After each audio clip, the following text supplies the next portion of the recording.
cette phrase justement d'Emmanuel Macron depuis la Polynésie française. Les éoliennes, il faut savoir y renoncer, c'est ce qu'il a dit. Il change de cap, il relance le débat en tout cas.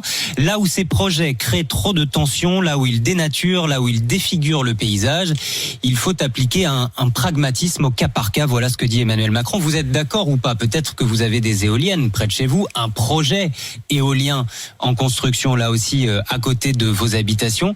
Êtes-vous d'accord avec Emmanuel Macron? Est-ce qu'il faut renoncer? Et bonjour Yves Damécourt.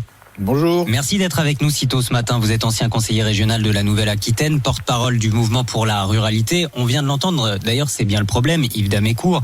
Aujourd'hui, c'est ce que vous dites aussi, la décision, la validation de ces projets revient à l'État, au préfet, et les élus locaux, on l'entendait, ne sont pas forcément consultés, ou en tout cas pas beaucoup écoutés. Absolument. En fait, la petite phrase d'Emmanuel Macron est assez abracadabrante parce que tout a été fait pour que le local n'ait plus son mot à dire. Il suffirait simplement que l'implantation d'un champ éolien rentre dans le code de l'urbanisme, comme l'implantation de n'importe quelle entreprise, qui soit soumis au code des marchés publics et au prix de marché de l'électricité pour que finalement la concertation locale ait lieu. Aujourd'hui, rien n'est fait pour que la concertation locale ait lieu. D'ailleurs, tous ces projets passent en force pour la plupart. Donc là encore, il faudrait à nouveau changer la loi, alors qu'on vient de la voter là. Mais oui, il faudrait changer la loi et puis parce qu'en plus de ça, ça coûte très très cher à l'État français, alors que la France est excédentaire en électricité. On produit 500 TWh, on en exporte 10%.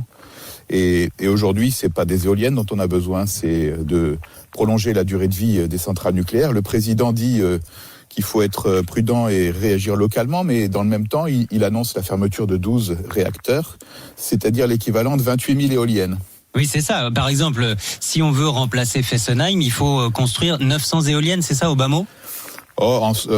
Selon les calculs, entre 900 et 4000, parce que en fait, les éoliennes, elles ne sont productives que 21% du temps, alors qu'un réacteur nucléaire, lui, il est productif 91% du temps. Et en plus, on ne les implante pas forcément aux meilleurs endroits, c'est-à-dire parfois, ce sont dans des territoires où il n'y a quasiment jamais de vent.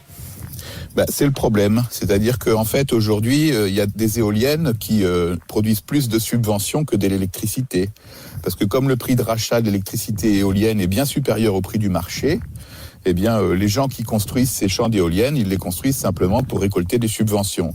Et comme le plus souvent, ce sont des fonds de pension parfois étrangers, en fait, tout ça, ça coûte très cher aux contribuables. C'est payé sur la facture d'électricité et on s'appauvrit alors qu'en fait, on devrait utiliser cet argent autrement et ailleurs. Bon, ça rapporte quand même aussi pour les propriétaires de terrain, parfois des agriculteurs qui acceptent que leurs champs accueillent certaines éoliennes. Ils ont une compensation. Oui, parce que d'un côté, on appauvrit l'agriculture et donc on peut plus aujourd'hui gagner sa vie avec l'agriculture dans de très nombreuses régions.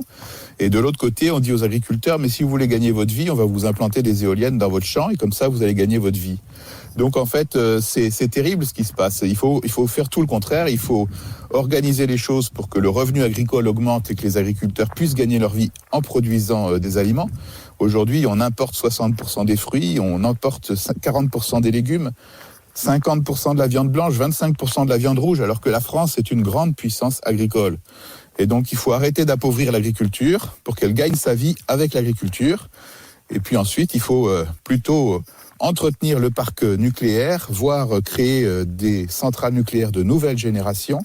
La France est un des leaders internationaux. Donc vous êtes d'accord avec Emmanuel Macron, parce qu'effectivement, si on renonce à l'éolien, eh bien, ça veut dire, encore une fois, le maintien, voire la promotion du nucléaire. Il faut choisir à un moment.